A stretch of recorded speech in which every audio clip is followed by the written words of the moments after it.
Deuteronomy chapter 29. These are the terms of the covenant the Lord commanded Moses to make with the Israelites in Moab, in addition to the covenant he had made with them at Horeb. Moses summoned all the Israelites and said to them, "Your eyes have seen all that the Lord did in Egypt to Pharaoh, to all his officials, and to all his land.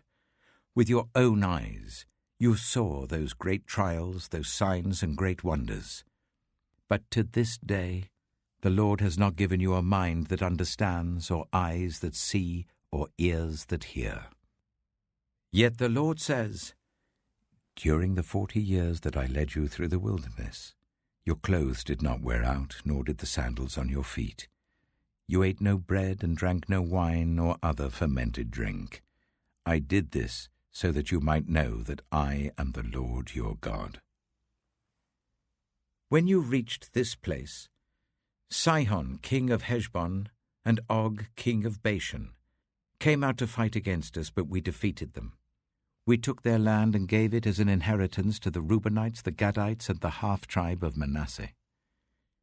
Carefully follow the terms of this covenant, so that you may prosper in everything you do. All of you are standing today in the presence of the Lord your God. Your leaders and chief men, your elders and officials, and all the other men of Israel, together with your children and your wives, and the foreigners living in your camps who chop your wood and carry your water. You are standing here in order to enter into a covenant with the Lord your God, a covenant the Lord is making with you this day and sealing with an oath, to confirm you this day as his people, that he may be your God, as he promised you, and as he swore to your fathers, Abraham, Isaac, and Jacob. I am making this covenant with its oath, not only with you who are standing here with us today in the presence of the Lord our God, but also with those who are not here today.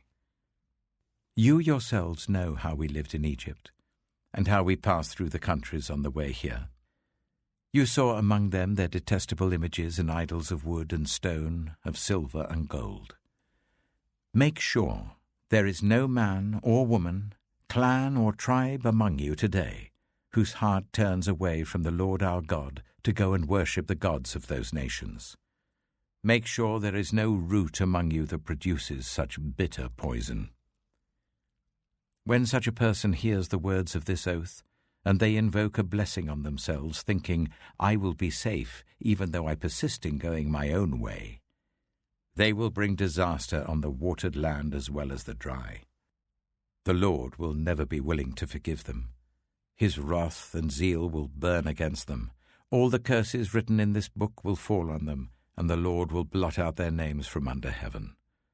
The Lord will single them out from all the tribes of Israel for disaster, according to all the curses of the covenant written in this book of the law.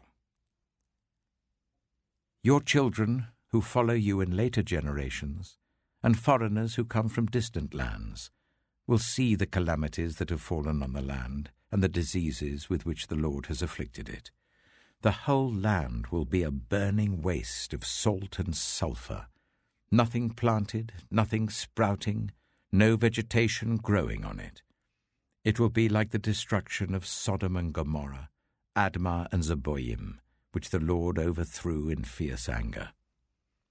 All the nations will ask, Why has the Lord done this to this land? Why this fierce burning anger? And the answer will be, It is because this people abandoned the covenant of the Lord, the God of their ancestors, the covenant he made with them when he brought them out of Egypt. They went off and worshipped other gods and bowed down to them, gods they did not know, gods he had not given them. Therefore the Lord's anger burned against this land, so that he brought on it all the curses written in this book.